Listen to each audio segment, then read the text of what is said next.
পেশ কুল, হামজা জবর আ, আইন ওয়াও পেশ উ, কুল আউ, জাল পেশ জু, কুল আউযু, বা জেরে বি, র বা জবর রব, বিরব, বা নুন জেরে বিন, বিরব্বিন, নুন আলিফ জবর না, বিরব্বিন না, সিন জেরে সি, বিরব্বিন নাসি, কুল আউযু বিরব্বিন নাসি।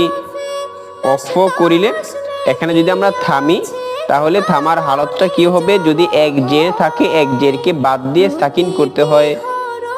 কুল আউযু বিরব্বিন নাস, মিম জবর মা, লাম জেরে লি, মালি, কাফ নুন জেরে কি,